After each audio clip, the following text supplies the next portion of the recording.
ধরো তোমার কাছে 3টি বিকার রয়েছে, 3টি বিকারেই হচ্ছে দ্রবণ রয়েছে পৃথকভাবে। সো প্রথম বিকার, দ্বিতীয় বিকার এবং তৃতীয় বিকারে দ্রবণ রয়েছে তোমার 1 লিটার করে, অর্থাৎ 3টি বিকারে সমপরিমাণ দ্রবণ রয়েছে 1 লিটারের, তাই তো?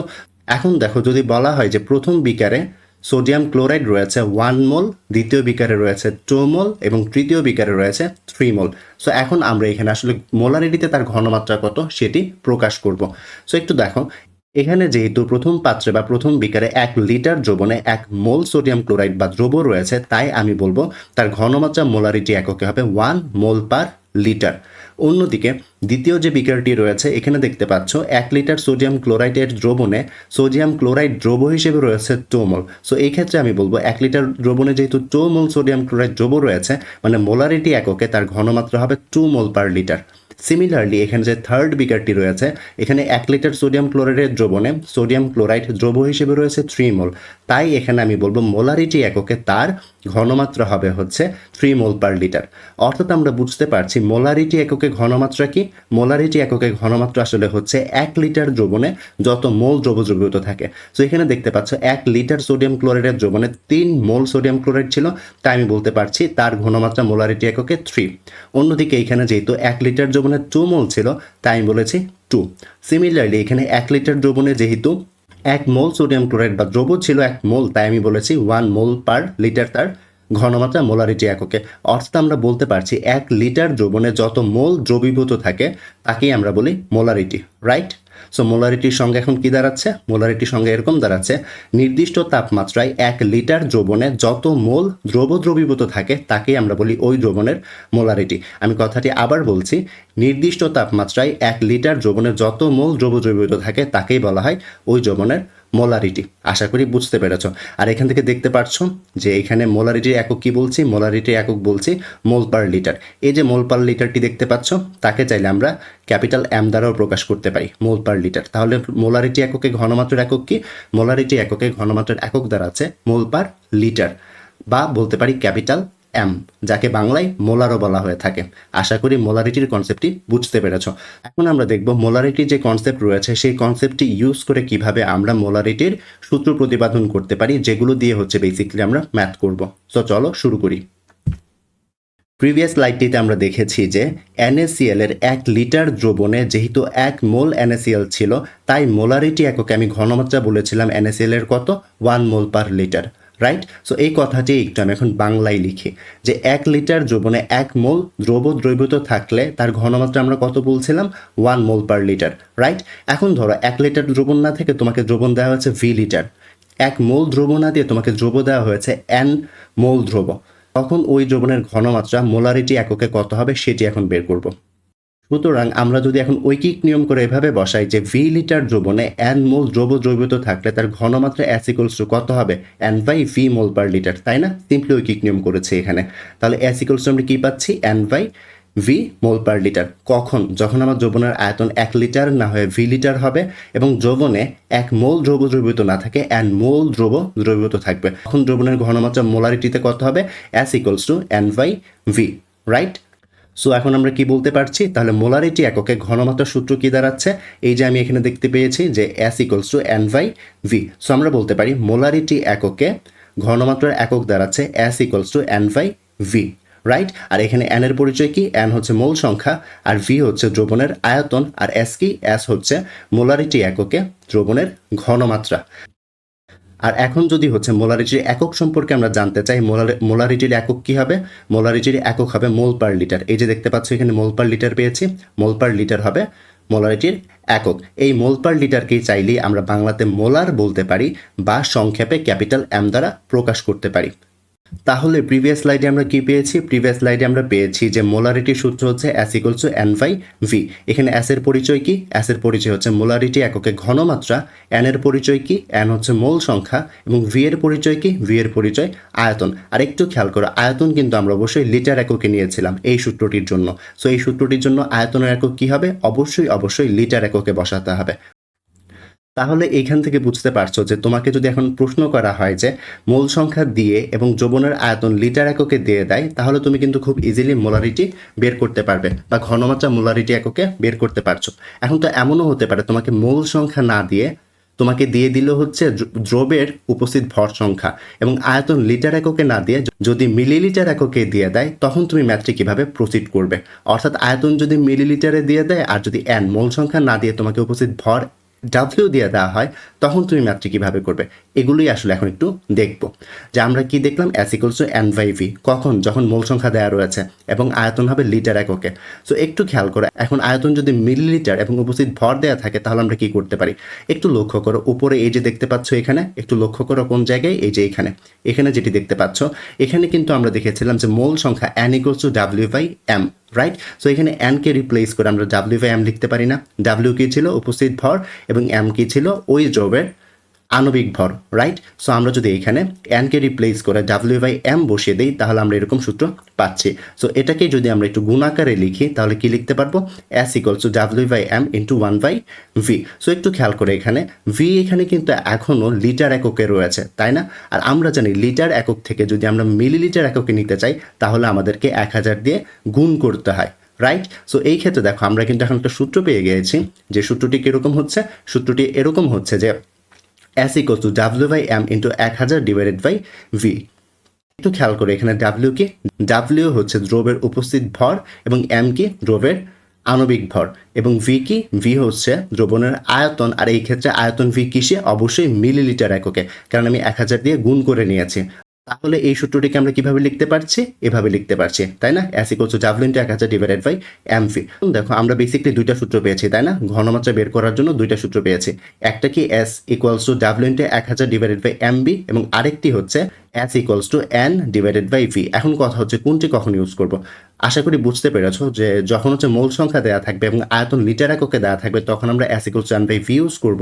যখন দ্রবের উপস্থিত ভর দেওয়া থাকবে এবং আণবিক ভর দেওয়া থাকবে এবং তার আয়তন মিলিলিটার এককে দেওয়া থাকবে তখন আমরা এই সূত্রটি ইউজ করব, তাই না? সো দুটি সূত্র আশা করি বুঝতে পেরেছো। এখন আমরা দেখব একটি দ্রবণের ঘনমাত্রার উপর ডিপেন্ড করে দ্রবণের নাম কি দেওয়া যেতে পারে। ধরো তোমার কোনো একটি দ্রবণের ঘনমাত্রা 1 মোলার এসেছে, তখন তুমি ওই দ্রবণকে বলতে পারবে মোলার দ্রবণ। আবার ধরো কোনো দ্রবণের ঘনমাত্রা যদি 0.5 হয় তখন তাকে বলতে পারবে সেমি মোলার দ্রবণ। কোনো দ্রবণের ঘনমাত্রা যদি 0.1 মোলার হয় তখন তাকে আমরা বলি ডেসিমোলার দ্রবণ। অন্যদিকে কোনো দ্রবণের ঘনমাত্রা যদি 0.01 মোলার হয় তখন আমরা তাকে বলি সেন্টিমোলার দ্রবণ। সো এখন যদি তোমাকে পরীক্ষাতে মোলার দ্রবণ বলে তার মানে তোমার ঘনমাত্রা দেওয়া রয়েছে, ঘনমাত্রা কত, 1 মোলার। যদি সেমি মোলার বলে তাহলে ঘনমাত্রা কত, 0.5 মোলার। যদি ডেসিমোলার দ্রবণ বলে ঘনমাত্রা কত, 0.1 মোলার। এবং সেন্টিমোলার দ্রবণ বলা হলে মনে রাখবে যে ঘনমাত্রা কত, 0.01 মোলার। তার মানে যদি কোয়েশ্চেন এখন থেকে দেখো যে সেমি মোলার দ্রবণ, ডেসিমোলার দ্রবণ, সেন্টিমোলার দ্রবণ, তার মানে আসলে তোমাকে ঘনমাত্রা দেওয়া আছে। আশা করি বুঝতে পেরেছো। এখন আমরা হচ্ছে এই কনসেপ্টগুলো যেগুলো শিখেছি সেগুলো ইউজ করে হচ্ছে মোলারিটির অনেকগুলো ম্যাথ করব। সো ম্যাথ করার আগে আরেকবার একটু রিক্যাপ দিয়ে দিই আমরা কি পড়লাম। এখানে আমরা দ্রবণের মান থেকে দ্রবণের ঘনমাত্রা কীভাবে বের করতে হয় সেটি শিখেছি এবং দুটি সূত্র শিখেছি, তাই না? S equals to n by v এবং S equals to W into 1000 divided by mv। এটি কখন, যখন উপস্থিত ভর দেওয়া রয়েছে এবং আয়তন মিলিলিটারে দেওয়া রয়েছে। আর এটি কখন, যখন হচ্ছে মোল সংখ্যা দেওয়া রয়েছে এবং আয়তন লিটার এককে দেওয়া রয়েছে। সো চলো এখন আমরা ম্যাথ করি। এখানে দেখতে পাচ্ছ একটি প্রশ্ন দেওয়া আছে, প্রশ্নতে বলা আছে সোডিয়াম হাইড্রোক্সাইড এর 10 লিটার দ্রবণে 2 মোল NaOH বা সোডিয়াম হাইড্রোক্সাইড দ্রবীভূত থাকলে দ্রবণের ঘনমাত্রা কত। এখন চলো ম্যাথটিকে আমরা সমাধান করি। আমাদের প্রথম কাজ হচ্ছে ডাটাগুলোকে বসিয়ে নেওয়া। এখানে কি দেয়া আছে, এখানে দেয়া আছে সোডিয়াম হাইড্রোক্সাইডের 10 লিটার দ্রবণে 2 মোল NaOH দ্রবীভূত রয়েছে, তাই না? যেহেতু 2 মোল সোডিয়াম হাইড্রোক্সাইড দ্রবীভূত রয়েছে তার মানে এখানে মোল সংখ্যা কত দেওয়া আছে, সোডিয়াম হাইড্রোক্সাইডের মোল সংখ্যা N of NaOH দেওয়া আছে 2 মোল, রাইট। এবং দ্রবণের আয়তন কত দেওয়া রয়েছে, দ্রবণের আয়তন V of NaOH দেওয়া রয়েছে 10 লিটার, তাই 10 লিটার বসালাম। যেহেতু এখানে আমাকে মোল সংখ্যা দিয়েছে এবং দ্রবণের আয়তন লিটার এককে দিয়ে দিয়েছে তার মানে আমি কোন সূত্র ইউজ করব, আমি ইউজ করব S equals to n by v।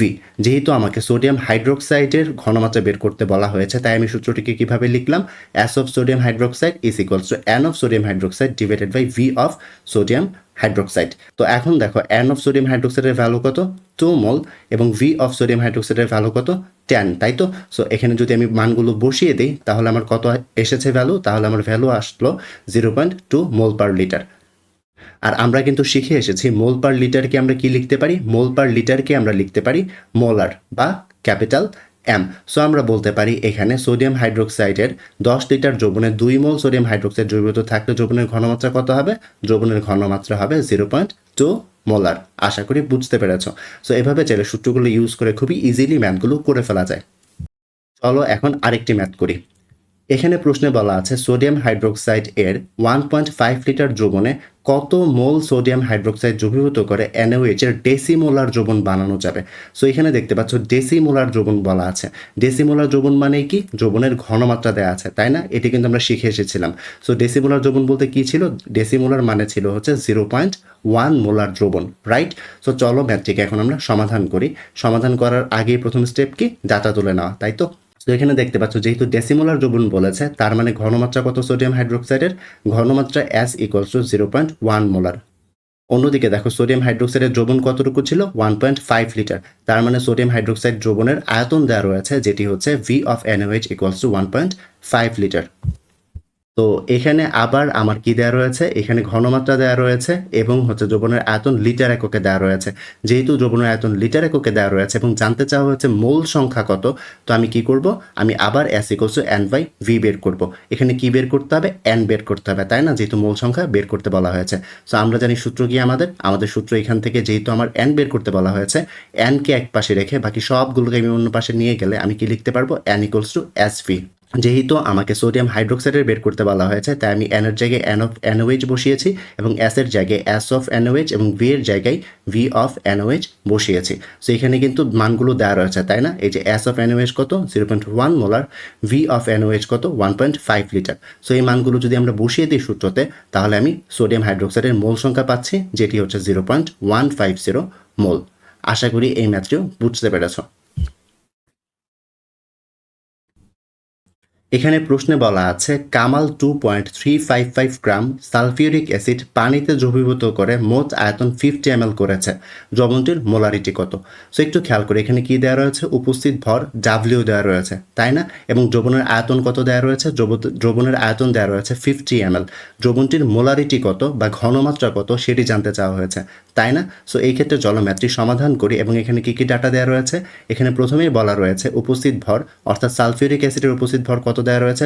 W of H2SO4 = 2.355 গ্রাম, রাইট? আর আমরা কিন্তু পড়ে এসেছিলাম যখনই উপস্থিত ভর দেওয়া থাকে ওই জিনিসটির আণবিক ভর বের করে ফেলতে হয়, তাই না? সো এখানে যেহেতু সালফিউরিক অ্যাসিড দেওয়া রয়েছে দ্রব্য হিসেবে, তো সালফিউরিক অ্যাসিডের আণবিক ভর কত? আমরা জানি সালফিউরিক অ্যাসিডের আণবিক ভর হচ্ছে 98। আর অন্যদিকে দ্রবণের আয়তন কত দেওয়া আছে? দ্রবণের আয়তন দেওয়া রয়েছে 50 ml। সো আমরা দেখতে পাচ্ছি দ্রবণের আয়তন V of H2SO4 = 50 ml। So আমার বের করতে হবে কি? বের করতে হবে দ্রবণটির মোলারিটি কত, অর্থাৎ S জানতে চাওয়া হয়েছে। তো এখন একটু লক্ষ্য করো এখানে কি দেওয়া রয়েছে? এখানে কিন্তু মোল সংখ্যা দেওয়া নেই এবং আয়তন কিন্তু আবার লিটারেও দেওয়া নেই। তার মানে এখন আমার সূত্রটি ইউজ করতে হবে কোনটি? সূত্র ইউজ করতে হবে এটি আমরা কখন ইউজ করি? যখন আমাদের উপস্থিত ভর দেওয়া থাকে এবং দ্রবণের আয়তন মিলিলিটারে দেওয়া থাকে। যেহেতু এখানে দ্রবণের আয়তন মিলিলিটারে দেওয়া ছিল এবং উপস্থিত ভর দেওয়া রয়েছে, তাই আমরা হচ্ছে এই সূত্রটি ইউজ করেছি। সো এখান থেকে কি বের করবো আমরা? এখান থেকে আমরা বের করবো S এর ভ্যালু, রাইট? এবং সালফিউরিক অ্যাসিডের জন্য এই সূত্রটিকে আমরা এভাবে লিখতে পারি, তাই তো? তো একটু খেয়াল করে এখানে সবগুলো ভ্যালু কিন্তু আমার দেওয়া রয়েছে। এখানে সালফিউরিক অ্যাসিডের জন্য W বা উপস্থিত ভর কত? 2.355 গ্রাম এবং অন্যদিকে আণবিক ভর M of H2SO4 কত? 98 গ্রাম এবং আয়তন কত? আয়তন 50 ml দেওয়া রয়েছে। সো এই মানগুলো যদি আমরা এখানে বসিয়ে দিই তাহলেই কিন্তু আমরা দ্রবণের ঘনমাত্রা বের করতে পারছি, তাই না? তাহলে এখানে দ্রবণের ঘনমাত্রা কত এসেছে? দ্রবণের ঘনমাত্রা এসেছে 0.480 মোলার। তাহলে এখন আমরা বলতে পারি যে দ্রবণটির মোলারিটি কত ছিল? তাহলে দ্রবণটির মোলারিটি ছিল 0.480 মোলার। আশা করি বুঝতে পেরেছ। এবার চলো আরেকটি ম্যাথ করি। এখানে প্রশ্নে বলা আছে বাজারে বাণিজ্যিক হাইড্রোক্লোরিক অ্যাসিড বা HCl হলো 12.0 মোলার জলীয় দ্রবণ। তার মানে ঘনমাত্রা দেওয়া রয়েছে HCl এর কত? 12 মোলার, তাই তো? এবং ওইরূপ 12 মোলার HCl বাণিজ্যিক অ্যাসিডের 300 ml এ কত মোল থাকে? মানে দ্রবণের আয়তন দেওয়া রয়েছে এখানে, তাই না? দ্রবণের আয়তন কত দেওয়া রয়েছে? 300 ml দেওয়া রয়েছে। জানতে চেয়েছে হচ্ছে মোল সংখ্যা, তাই তো? তো চলো ম্যাথটিকে আমরা সলভ করি। তো প্রথমে আমরা ডাটাগুলো বসিয়ে নিব। তো এখানে দ্রবণের মোলারিটি কত দেওয়া রয়েছে, এই যে 12 মোলার, তাই আমি অ্যাস অফ HCl বসিয়েছি 12 মোলার। এবং দ্রবণের আয়তন কত দেওয়া আছে, 300 ml, তাই না? তো দ্রবণের আয়তনটাকে আমরা ধরেছি 300 ml। একটু লক্ষ্য করো, এখানে যেহেতু আমাকে মোল সংখ্যা জানতে চাওয়া হয়েছে, তার মানে আমি সূত্র ইউজ করবো কোনটি, S = N/V, তাই তো? আর V ওইখানে কত বসাতে হয়, লিটার এককে, বাট আমার যেহেতু এখানে মিলিলিটার, আমি তাকে 1000 দিয়ে ভাগ করে আয়তনটিকে লিটারে নিয়ে যাব।